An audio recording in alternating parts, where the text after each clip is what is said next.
Tuesday night, another young black man from St. Louis, Missouri, was killed by police. 18-year-old Antonio Martin was killed by a police officer during what was described as a stop regarding a theft. The police say that the officer fired 3 shots, with 1 hitting the suspect and 1 hitting a car.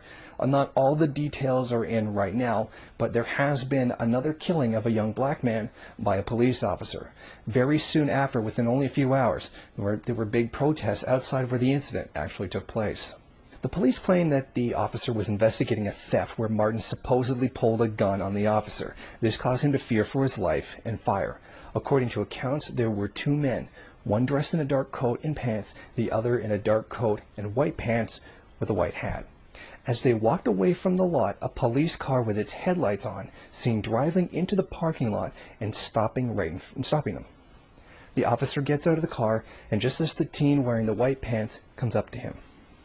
The reaction by the public was very immediate. Within a very short amount of time, there were many protesters there who began throwing bricks and fireworks at the police officers as they attempted to control the crowd, and the obviously ensuing growing protests as a result. Though only one surveillance video has been released so far, it is on a bad angle, which shows nothing. The gas station is understood to have several cameras mounted at different locations. The video released by police shows 2 black teens standing in the parking lot of the gas station. The officer, who was acting alone, was also understood to have a camera mounted on the dash of his police vehicle, though the police chief indicated that it was mysteriously not recording.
Now, this video was specifically released to the public with the express intent of showing that the young man did have a gun, and therefore the officer was justified in fearing for his life and opening fire.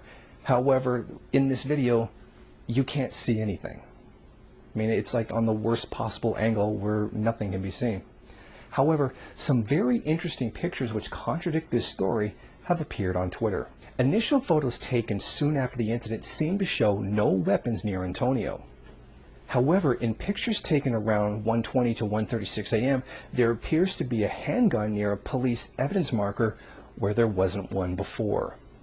Now, of course, these pictures come from Twitter and could have come from absolutely anywhere, so we can't verify that they're real or just some kind of a prank somebody's created. So we do have to keep that in mind when considering the evidence right here.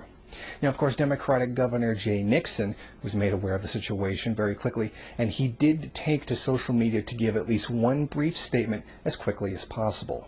The events in Berkeley are a reminder that law enforcement officers have a difficult and often dangerous job in protecting themselves and law-abiding citizens. So clearly here we can see another young black man has been killed by the police. Do you know whose fault it is? The police, for protesting the recent killings of 2 of their own.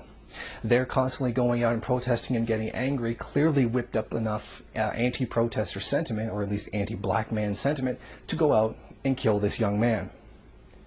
Well, I mean, if the New York City police can claim that people protesting against their brutality is something that can be blamed for the recent killing of 2 police officers, then we can assume that the opposite is also true, right?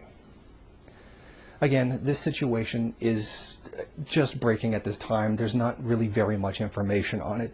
More will still be coming out, but already it seems to me, from what little information is available, this will lead to another terrible grand jury investigation. It might go that far, but even the details right now seem really sketchy.